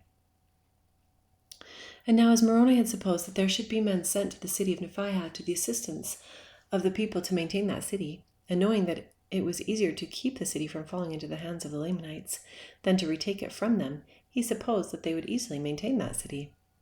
From the Student Manual, Alma 59, verse 9, easier to keep a city from falling. Mormon records that it is far easier to keep a city from falling than to retake it. As with cities, so it is with people. It is much more difficult and dangerous to reclaim one who has fallen than to help keep them from falling. In the words of Ezra Taft Benson, quote, "It is better to prepare and prevent than to repair and repent." End quote.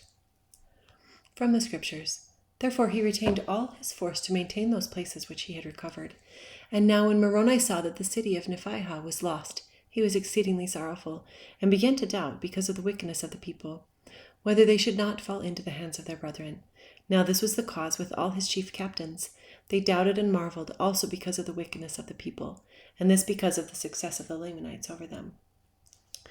From the Student Manual, Alma 59, verses 11 through 12. Cities lost because of wickedness. The loss of the city of Nephihah illustrates the strong correlation between the wickedness of the Nephites and their inability to defeat their enemies in the strength of the Lord. The leaders of the Nephite armies were often men who had the spirit of revelation and also prophecy. These righteous military leaders attributed Nephite defeats not to the Lamanites, but to Nephite wickedness. By contrast, faithful Nephites, who were usually able to defend themselves and recover lost cities, often with relatively minimal loss of life. The Lord has repeatedly taught that while we may face difficulties and serious problems, if we are righteous and rely on Him, we can always have confidence that He will be with us and His work will ultimately prevail. From the Scriptures, and it came to pass that Moroni was angry with the government because of their indifference concerning the freedom of their country. Back to the Student Manual, Alma 59:13, Moroni's love of liberty. Mormon's inclusion of Moroni's misunderstanding of what was happening with the Nephite government helps to show the greatness of Moroni's love of liberty, as well as Pahoran's forgiving and gentle spirit. From the Scriptures, chapter 60. Moroni complains to Pahoran of the government's neglect of the armies. The Lord suffers the righteous to be slain. The Nephites must use all of their power and means to deliver themselves from their enemies. Moroni threatens to fight against the government unless help is supplied to his armies. About 62 BC.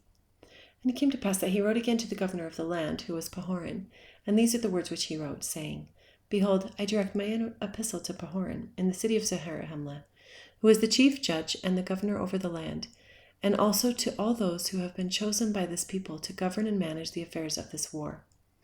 For behold, I have somewhat to say unto them by the way of condemnation. For behold, ye yourselves know that ye have been appointed to gather together men, and arm them with swords and with scimitars, and all manner of weapons of war of every kind, and send forth against the Lamanites, in whatsoever parts they should come into our land. And now behold, I say unto you that myself and also my men, and also Helaman and his men, have suffered exceedingly great sufferings, yea, even hunger, thirst, and fatigue, and all manner of afflictions of every kind. But behold, were this all we had suffered, we would not murmur nor complain. But behold, great has been the slaughter among our people, yea, thousands have fallen by the sword, while it might have otherwise been, if ye had rendered unto our army sufficient strength and succor for them. Yea, great has been your neglect towards us. And now behold, we desire to know the cause of this exceedingly great neglect. Yea, we desire to know the cause of your thoughtless state. Can you think to sit upon your thrones in a state of thoughtless stupor, while your enemies are spreading the work of death around you? Yea, while they are murdering thousands of your brethren. Yea, even they who have looked up to you for protection, yea, have placed you in a situation that ye might have succored them. Yea, ye might have sent armies unto them, to have strengthened them, and have saved thousands of them from falling by the sword. But behold, this is not all. Ye have withheld your provisions from them, insomuch that many have fought and bled out their lives because of their great desires which they had for the welfare of this people. Yea, and this they have done when they were about to perish with hunger, because of your exceedingly great neglect toward them. And now behold, my beloved brethren, for ye ought to be beloved, yea, and ye ought to have stirred yourselves more diligently for the welfare and the freedom of this people. But behold, ye have neglected them, insomuch that the blood of thousands shall come upon your heads for vengeance. Yea, for known unto God were all their cries and all their sufferings. Behold, could ye suppose that ye could sit upon your thrones, and because of the exceeding goodness of God, ye could do nothing, and he would deliver you? Behold, if ye have supposed this, ye have supposed in vain. Do ye suppose that because so many of your brethren have been killed, it is because of their wickedness? I say unto you, if ye have supposed this, ye have supposed in vain. For I say unto you, there are many who have fallen by the sword, and behold, it is to your condemnation. For the Lord suffereth the righteous to be slain, that his justice and judgment may come upon the wicked. Therefore ye need not suppose that the righteous are lost because they are slain. But behold, they do enter into the rest of the Lord their God. And now behold, I say unto you, I fear exceedingly that the judgments of God will come upon this people because of their exceeding slothfulness, yea, even the slothfulness of our government, and their exceedingly great neglect towards their brethren, yea, towards those who have been slain. From the Student Manual, Alma 60, verses 10 through 14, the slaying of the righteous. Moroni wrote that the Lord permits the righteous to be slain so that his justice and judgment may come upon the wicked. He continued, quote, Therefore, ye need not suppose that the righteous are lost because they are slain. But behold, they do enter into the rest of the Lord their God. End quote. Soon after the beginning of World War II, the First Presidency of the Church stated, quote, In this terrible war now waging, thousands of our righteous young men in all parts of the world and in many countries are subject to a call into the military service of their own countries. Some of these, so serving, have already been called back to their heavenly home. Others will almost surely be called to follow. But behold, as Moroni said, the righteous of them who serve and are slain do enter into the rest of the Lord their God. And of them the Lord has said, Those that die in me shall not taste of death, for it shall be sweet unto them. Their salvation and exaltation in the world to come will be secure, that in their work of destruction they will be striking at their brethren, will not be held against them. That sin, as Moroni of old said, is to the condemnation of those who sit in their places of power in a state of thoughtless stupor. Those rulers in the world who are in a frenzy of hate and lust for unrighteous power and dominion over their fellow men have put into motion eternal forces they do not comprehend and cannot control. God, in his own due time, will pass sentence upon them. End quote. A few months later, Elder Harold B. Lee said, quote, It is my conviction that the present devastating scourge of war, in which hundreds of thousands are being slain, many of whom are no more responsible for the causes of the war than are our own boys, is making necessary an increase of missionary activity in the spirit world, and that many of our boys who bear the holy priesthood and are worthy to do so will be called to that missionary service after they have departed this life. End quote. From the Come Follow Me Student Manual, Alma 60, verses 7 through 14. I have a responsibility to lift people around me. Moroni wrote that God would hold Pahoran responsible if he knowingly neglected the needs of the Nephite armies. What do you learn from Alma 60, verses 7 through 14, about caring for the people in need? What can you do to be more aware of and meet the needs of others? From the Scriptures. For were it not for the wickedness which first commenced at our head, we could have withstood our enemies, that they could have gained no power over us. Yea, had it not been for the war which broke out among ourselves, yea, were it not for these kingmen, who caused so much bloodshed among ourselves,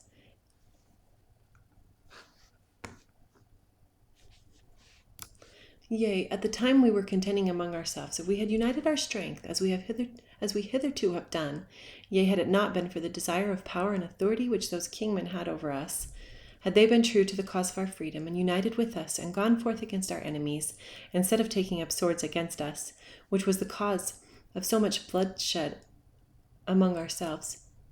Yea, if we had gone forth against them in the strength of the Lord, we should have dispersed our enemies, for it would have been done according to the fulfilling of his word. But behold, now the Lamanites are coming upon us, taking possession of our lands, and they are murdering our people with the sword, yea, our women and our children, and also carrying them away captive, causing them that they should suffer all manner of afflictions. And this because of the great wickedness of those who are seeking for power and authority, yea, even those kingmen. But why should I say much concerning this matter?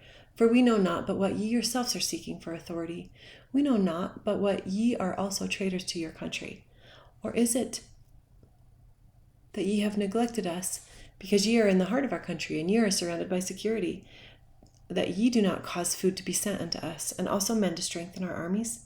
Have ye forgotten the commandments of the Lord your God? Yea, have ye forgotten the captivity of our fathers? Have ye forgotten the many times we have been delivered out of the hands of our enemies? Or do ye suppose that the Lord will still deliver us, while we sit upon our thrones, and do not make use of the means which the Lord has provided for us? Yea, will ye sit in idleness, while ye are surrounded with thousands of those, yea, tens of thousands, who do also sit in idleness, while there are thousands round about in the borders of the lands, who are falling by the sword, yea, wounded and bleeding? Do ye suppose that God will look upon you as guiltless, while ye sit still and behold all these things? Behold, I say unto you, nay. Now I would that ye should remember that God has said that the inward vessel shall be cleansed first, and then the outer vessel be cleansed also. From the Student Manual, Alma 6023, Cleansing the Inner Vessel. President Enzra Taft Benson left little room for doubt that these warnings apply to us. He declared, quote, "All is not well in Zion. As Moroni counseled, we must cleanse the inner vessel, beginning first with ourselves, then with our families, and finally with the church." End quote.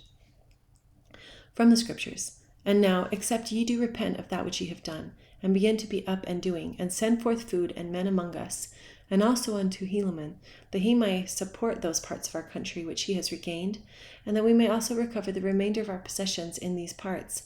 Behold, it will be expedient that we contend no more with the Lamanites, until we have first cleansed our inward vessel, yea, even the great head of our government. And except ye grant mine epistle, and come out and show unto me a true spirit of freedom, and strive to strengthen and fortify our armies, and grant unto them food for their support, behold, I will leave a part of my freemen to maintain this part of our land, and I will leave the strength and the blessing of God upon them, that none other power can operate against them, and this because of their exceeding faith, and their patience in their tribulations. And I will come upon unto you, and if there be any among you that has a desire for freedom, yea, if there be even a spark of freedom remaining, behold, I will stir up insurrections among you, even until those who have desires to usurp power and authority shall become extinct. Yea, behold, I do not fear your power nor your authority, but it is my God whom I fear. And it is according to his commandments that I do take my sword to defend the cause of my country. And it is because of your iniquity that we have suffered so much loss. Behold, it is time, yea, the time is now at hand, that except ye do bestir yourselves in the defense of your country and your little ones, the sword of justice doth hang over you, yea, and it shall fall upon you and visit you even to your utter destruction.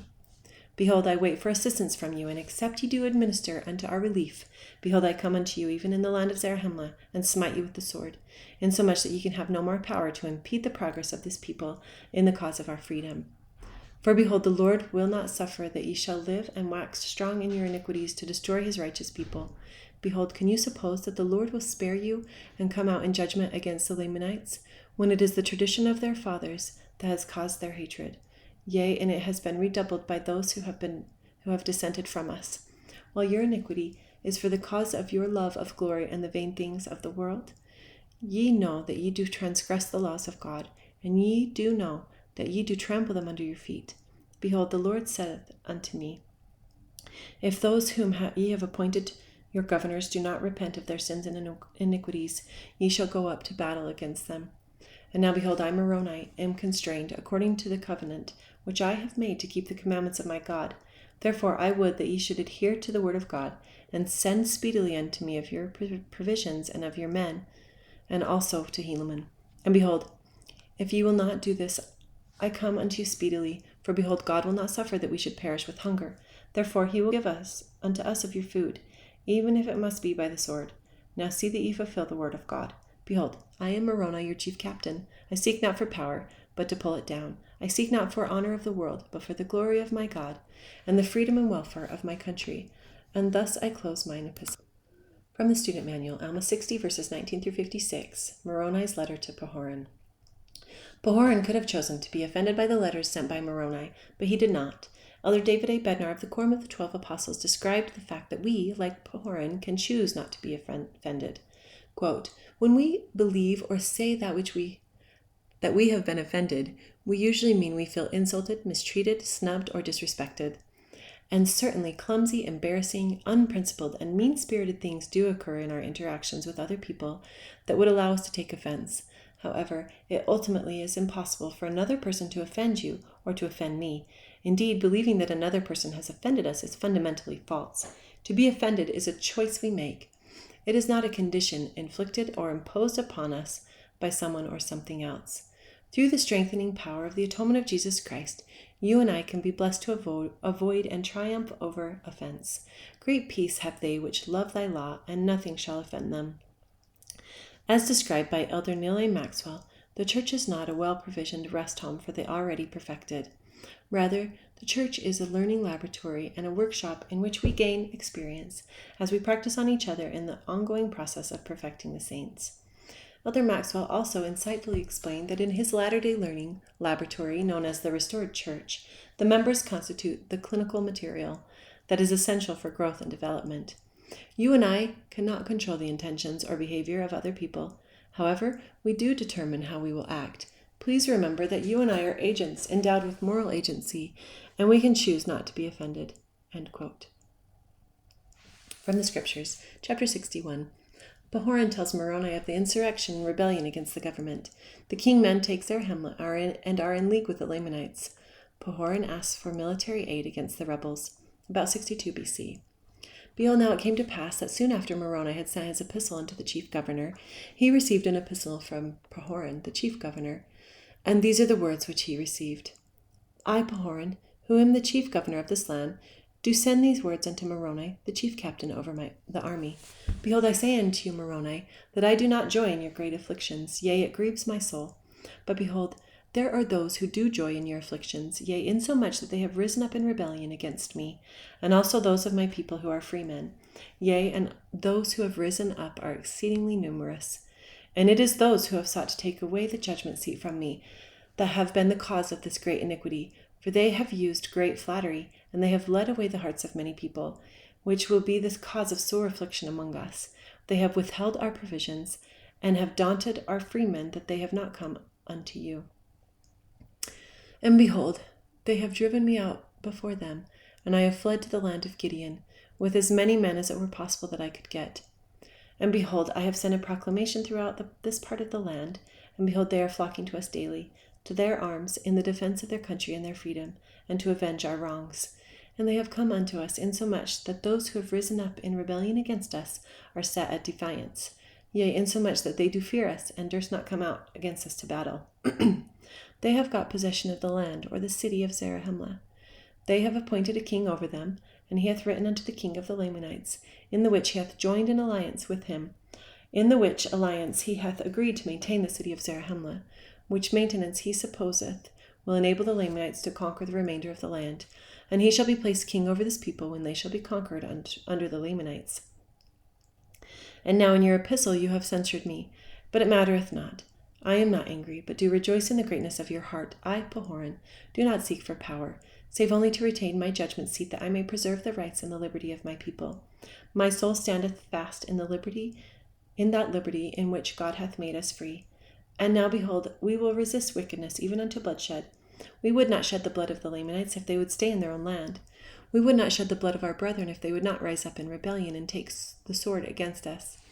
We would subject ourselves to the yoke of bondage if it were requisite with the justice of God, or if he should command us to do so. But behold, he doth not command us that we shall subject ourselves to our enemies, but that we should put our trust in him, and he will deliver us.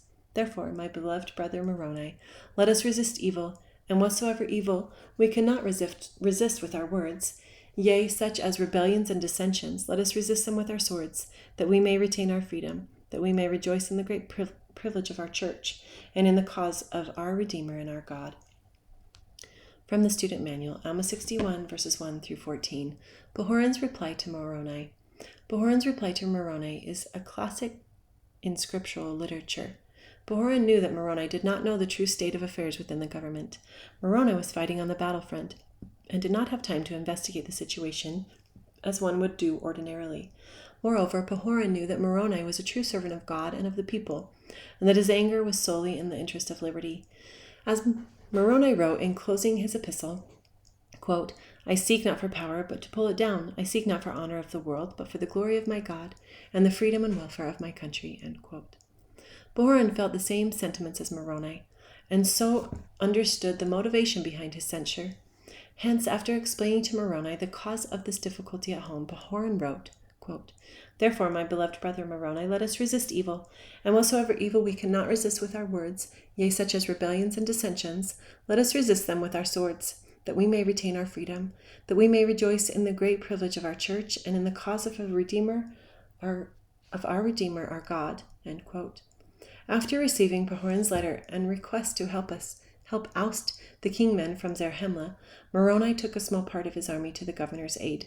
Together they re-established liberty as a ruling principle among their countrymen. Through their letters, we have the example of two great patriots joined together in righteousness and commitment to true principles to serve their nation. This lesson in patriotism is one of the finest in all Scripture and demonstrates that what can be accomplished by a united people with freedom as their purpose and the Lord as their God. Its message is most timely in an age in which many are seeking to undermine, if not violently overthrow, established governments in which God-given liberties are still protected. From Come Follow Me Student Manual, Alma 61, verses 3 through 14. I can choose not to be angry. Consider inviting your children to think about a time when they were accused of doing something they didn't do. Tell them about how this happened to Pahoran. To learn about how Pahoran reacted, take turns reading verses from Alma 61, 3 through 14. What did Pahoran do when Moroni accused him? What do we learn about forgiveness from the Savior's example? From the Scriptures, Therefore come unto me speedily with a few of your men, and leave the remainder in charge of Lehi and Teancum. Give unto them power to conduct the war in that part of the land, according to the Spirit of God, which is also the Spirit of freedom which is in them. Behold, I have sent a few provisions unto them, that they might not perish until ye can come unto me. Gather together whatsoever force ye can upon your march hither, and we will go speedily against those dissenters, in the strength of our God, according to the faith which is in us. And we will take possession of the city of Zarahemla, that we may obtain more food to send forth unto Lehi and Teancum. Yea, and we will go forth against them in the strength of the Lord, and we will put an end to this great iniquity. And now, Moroni, I do joy in receiving your epistle, for I was somewhat worried concerning what we should do, whether it should be just in us to go against our brethren. But ye have said, except they repent, the Lord hath commanded you that ye should go against them. See that ye strengthen Lehi and Teancum in the Lord. Tell them to fear not, for God will deliver them, yea, and also all those who stand fast in that liberty wherewith God hath made them free. And now I close mine epistle to my beloved brethren Moroni. From the Student Manual, Alma 61, verses 15 through 21, the Commander-in-Chief.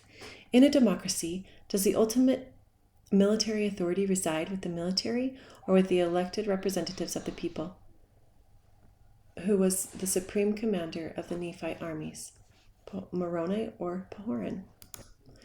Alma 2:16 shows that the military leaders were called the chief judge and the governor's captains and chief captains, and states that Alma, as the chief judge and the governor over the people of Nephi, led his armies against the Amalekites to battle. Moroni had been appointed to be the chief captain over the Nephites, and the chief captain took the command of all the armies of the Nephites. Moroni would have been appointed to his post under the authority of the chief judge, who in turn received his authority by election from the people. With his right as commander-in-chief of the armies, Pahoran issued orders to Moroni. From the Come Follow Me manual.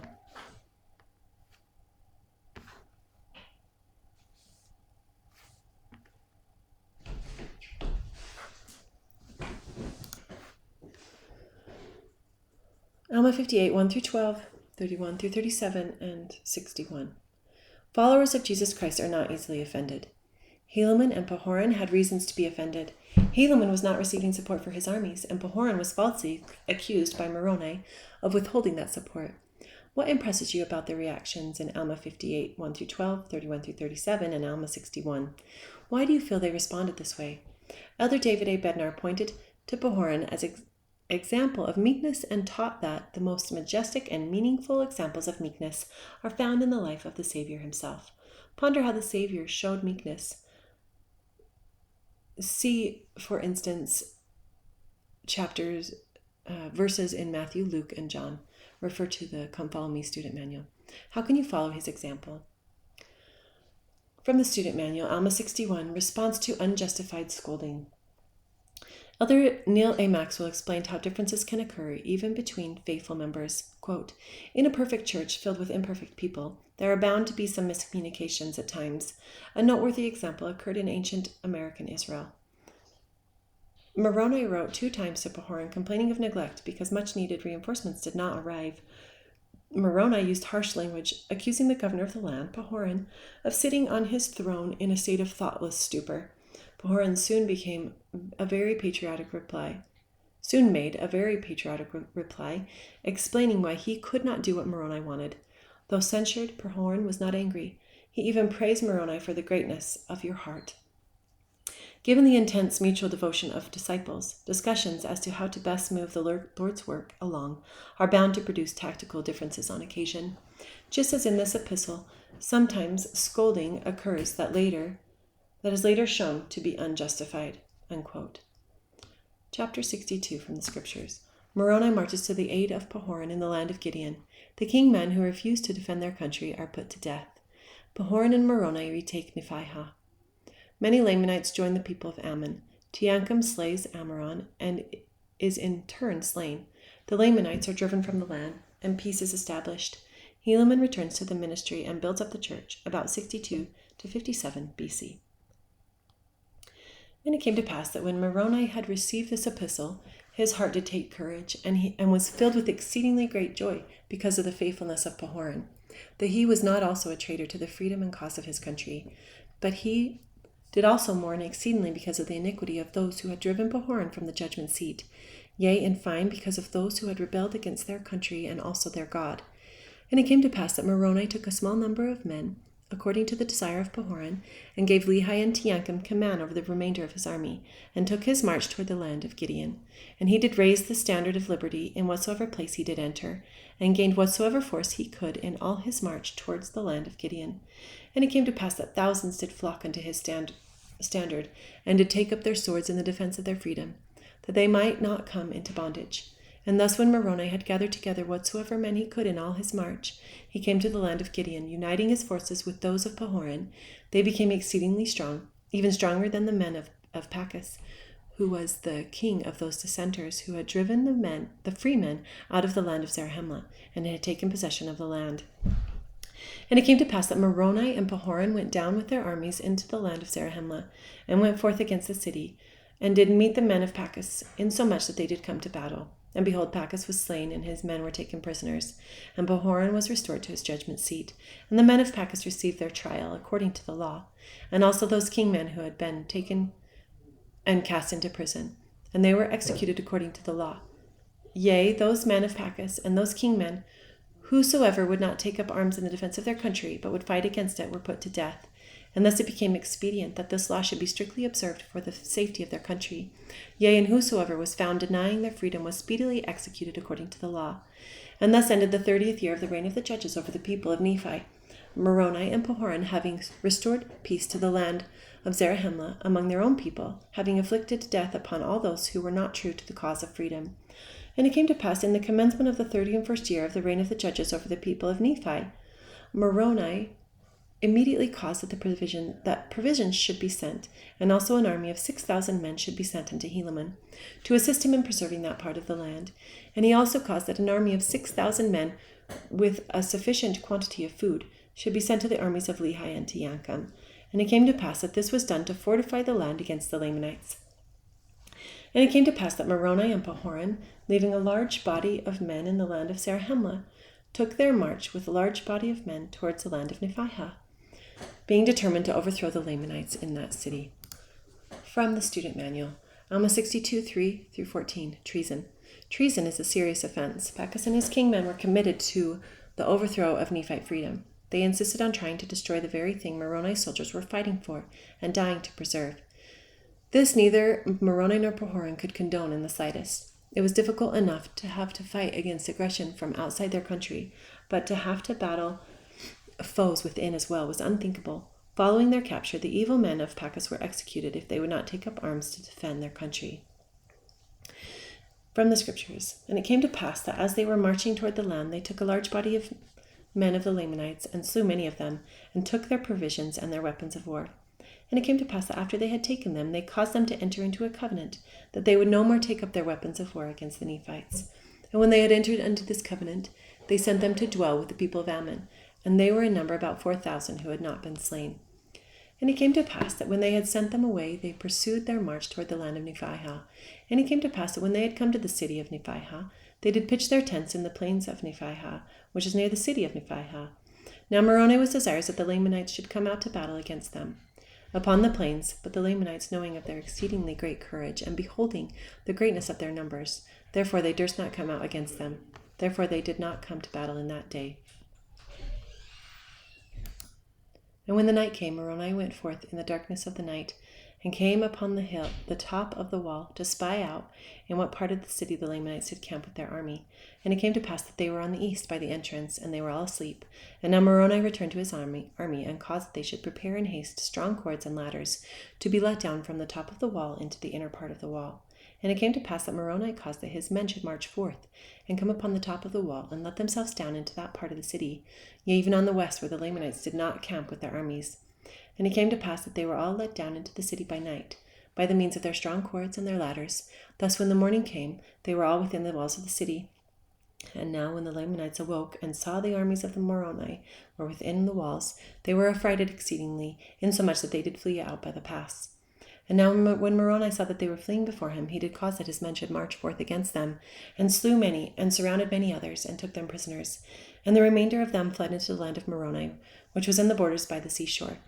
Thus had Moroni and Pahoran obtained possession of the city of Nephihah, without the loss of one soul, and there were many of the Lamanites who were slain. Now it came to pass that many of the Lamanites that were prisoners were desirous to join the people of Ammon and become a free people. And it came to pass that as many as were desirous, unto them it was granted according to their desires. Therefore all the prisoners of the Lamanites did join the people of Ammon, and did begin to labor exceedingly, tilling the ground, raising all manner of grain, and flocks and herds of every kind. And thus were the Nephites relieved from a great burden, yea, insomuch that they were relieved from all the prisoners of the Lamanites. Now it came to pass that Moroni, after he had obtained possession of the city of Nephihah, having taken many prisoners, which did reduce the armies of the Lamanites exceedingly, and having regained many of the Nephites who had been taken prisoners, which did strengthen the army of Moroni exceedingly, therefore Moroni went forth from the land of Nephihah to the land of Lehi. And it came to pass that when the Lamanites saw that Moroni was coming against them, they were again frightened, and fled before the army of Moroni. And it came to pass that Moroni and his army did pursue them from city to city, until they were met by Lehi and Teancum. And the Lamanites fled from Lehi and Teancum, even down upon the borders by the seashore, until they came to the land of Moroni. And the armies of the Lamanites were all gathered together, insomuch that they were all in one body in the land of Moroni. Now Ammoron, the king of the Lamanites, was also with them. And it came to pass that Moroni and Lehi and Teancum did encamp with their armies round about in the borders of the land of Moroni, insomuch that the Lamanites were encircled about in the borders by the wilderness on the south, and in the borders by the wilderness on the east. And thus they did encamp for the night, for behold, the Nephites and the Lamanites also were weary because of the greatness of the march. Therefore they did not resolve upon any stratagem in the night time, save it were Teancum, for he was exceedingly angry with Ammoron, insomuch that he considered that Ammoron and Amalekiah his brother had been the cause of this great lasting war between them and the Lamanites, which had been the cause of so much war and bloodshed, yea, and so much famine. And it came to pass that Teancum in his anger did go forth into the camp of the Lamanites, and did let himself down over the walls of the city. And he went forth with a cord from place to place, insomuch that he did find the king, and he did cast a javelin at him, which did pierce him near the heart. But behold, the king did awaken his servants before he died, insomuch that they did pursue Teancum and slew him. Now it came to pass that when Lehi and Moroni knew that Teancum was dead, they were exceedingly sorrowful. For behold, he had been a man who had fought valiantly for his country, yea, a true friend to liberty, and he had suffered very many exceedingly sore afflictions. But behold, he was dead, and had gone the way of all the earth. Now it came to pass that Moroni marched forth on the morrow, and came upon the Lamanites, insomuch that they did slay them with a great slaughter. And they did drive them out of the land, and they did flee, even that they did not return at that time against the Nephites. And thus ended the 31st year of the reign of the judges over the people of Nephi. And thus they had had wars and bloodsheds and famine and affliction for the space of many years. And there had been murders and contentions and dissensions and all manner of iniquity among the people of Nephi. Nevertheless, for the righteous' sake, yea, because of the prayers of the righteous, they were spared. But behold, because of the exceedingly great length of the war between the Nephites and the Lamanites, many had become hardened because of the exceedingly great length of the war, and many were softened because of their afflictions, insomuch that they did humble themselves before God, even in the depth of humility. From the Student Manual, Alma 62, verse 41, The Effects of Adversity. Elder Dallin H. Oaks explained that we choose how we will be affected by adversity. Surely, quote, surely these great adversities are not without some eternal purpose or effect. They can turn our hearts to God. Even as adversities inflict mortal hardship, they can also be the means of leading men and women to eternal blessings. Such large-scale adversities as natural disasters and wars seem to be inherent in the mortal experience. We cannot entirely prevent them, but we can determine how we will react to them. For example, the adversities of war and military service, which have been the spiritual destruction of some, have been the spiritual awakening of others. The Book of Mormon describes the contrast. Quote, But behold, because of the exceedingly great length of the war between the Nephites and the Lamanites, many had become hardened because of the exceedingly great length of the war, and many were softened because of their afflictions, insomuch that they did humble themselves before God, even in the depth of humility. I read of a similar contrast after devastating hurricane that destroyed thousands of homes in Florida some years ago. A news account quoted two different persons who had suffered the same tragedy and received the same blessing. Each of their homes had been totally destroyed, but each of their family members had been spared death or injury. One said that this tragedy had destroyed his faith. How, he asked, could God allow this to happen? The other said the experience had strengthened his faith. God had been good to him, he said. Though the family's home and possessions were lost, their lives were spared, and they could rebuild the home. For one, the glass was half empty. For the other, the glass was half full. The gift of moral agency empowers each of us to choose how we will act when we suffer adversity. End quote. From the Scriptures. And it came to pass that after Moroni had fortified those parts of the land which were most exposed by the Lamanites, until they were sufficiently strong, he returned to the city of Zarahemla.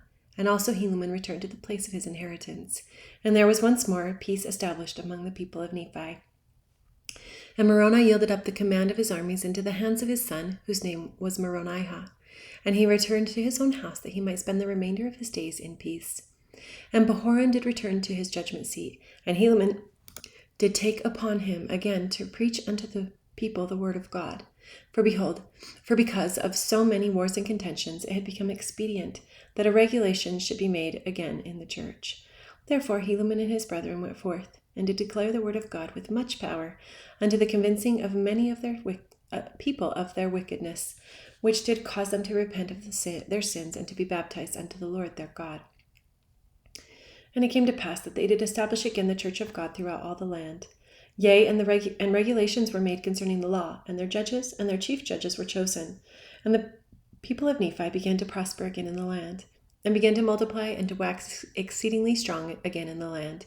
And they began to grow exceedingly rich. But notwithstanding their riches, or their strength, or their prosperity, they were not lifted up in the pride of their eyes. Neither were they slow to remember the Lord their God, but they did humble themselves exceedingly before him. Yea, they did remember how great things the Lord had done for them, that he had delivered them from death, and from bonds, and from prisons, and from all manner of afflictions. And he had delivered them out of the hands of their enemies. And they did pray unto the Lord their God continually, insomuch that the Lord did bless them, according to his word, so that they did wax strong and prosper in the land. From the Come Follow Me Manual, Alma 62, verses 39 through 51. If I am humble, life's challenges can turn my heart to God. Put a raw egg and a potato in boiling water to help you think about how you can choose to either be softened or hardened by your trials. While your egg and potato are cooking, study Alma 62:39 through 51, and notice how the people reacted to Helaman's ministry after their long war with the Lamanites. You could then compare this to how they reacted to his preaching 13 years earlier. How were the Nephites affected differently by the same afflictions? When the egg and potato are fully cooked, crack the egg and cut the potato. How did the boiling water affect them differently? What are you learning about how we can choose to react to affliction? How can you turn to God during your afflictions? From the Scriptures. And it came to pass that all of these things were done, and Helaman died in the 35th year of the reign of the judges over the people of Nephi. Chapter 63. Shiblon, and later Helaman take possession of the sacred records. Many Nephites traveled to the land northward. Hagoth builds ships which sail forth in the West Sea. Moronihah defeats the Lamanites in battle, about 56 to 52 BC. And it came to pass in the commencement of the 36th year of the reign of the judges over the people of Nephi, that Shiblon took possession of those sacred things which had been delivered unto Helaman by Alma. And he was a just man, and he did walk uprightly before God, and he did observe to do continually to keep the commandments of the Lord his God, and also did his brother. And it came to pass that Moroni died also, and thus ended the 36th year of the reign of the judges. And it came to pass in the 37th year of the reign of the judges, there was a large company of men, even to the amount of 5,400 men, and their wives and their children, departed out of the land of Zarahemla into the land which was northward. And it came to pass that Hagoth, being an exceedingly curious man, therefore he went forth and built him an exceedingly large ship on the borders of the land of Bountiful, by the land Desolation, and launched it forth into the West Sea, by the narrow neck which led into the land northward. And behold, there were many of the Nephites who did enter therein, and did sail forth with much provisions, and also many women and children, and they took their course northward. And thus ended the 37th year. And in the 38th year this man built other ships, and the first ship did also return, and many more people did enter into it, and they also took much provisions, and set out again to the land northward. And it came to pass that they were never heard of more, and we suppose that they were drowned in the depths of the sea. And it came to pass that one other ship also did sail forth, and whither she did go we know not. And it came to pass that in this year there were many people who went forth into the land northward, and thus ended the 38th year. And it came to pass in the 39th year of the reign of the judges, Shiblon died also, and Corianton had gone forth to the land northward in a ship to carry forth provisions unto the people who had gone forth into that land. From the Student Manual. Alma 63, verses 4 through 10. Journey to the land northward. Speaking of Hagoth and his party, President Spencer W. Kimball said, quote, President Joseph F. Smith, the president of the church, reported, "You, brethren and sisters from New Zealand, I want you to know that you are from the people of Hagoth. For New Zealand saints, that was that. A prophet of the Lord had spoken. It is reasonable to conclude that Hagoth and his associates were about 19 centuries on the islands from about 55 BC to 1854 before the gospel began to reach them. They had lost all the plain and precious things which the Savior brought to the earth, for they were likely on the islands when Christ was born in Jerusalem." End quote. President David O. McKay substantiated what happened to some of Hagoth's people when he gave the following proclamation in the dedicatory prayer of the New Zealand temple. Quote, "We express gratitude that to these fertile islands thou didst guide the descendants of Father Lehi, and hast enabled them to prosper." End quote. From the Scriptures. Therefore it became expedient for Shiblon to confer those sacred things before his death upon the son of Helaman, who was called Helaman, being called after the name of his father. And behold, all those engravings which were in the possession of Helaman were written and sent forth among the children of men throughout all the land, save it were those parts which had been commanded by Alma should not go forth. Nevertheless, these things were to be kept sacred, handed down from one generation to another. Therefore in this year they had been conferred upon Helaman before the death of Shiblon. And it came to pass also in this year that there were some dissenters who had gone forth unto the Lamanites, and they were stirred up again to anger against the Nephites. And also in that same year they came down with a numerous army to war against the people of Moronihah, or against the army of Moronihah, in the which they were beaten and driven back again to their own lands, suffering great loss. And thus ended the 39th year of the reign of the judges over the people of Nephi. And thus ended the account of Alma and Helaman his son, and also Shiblon, who was his son.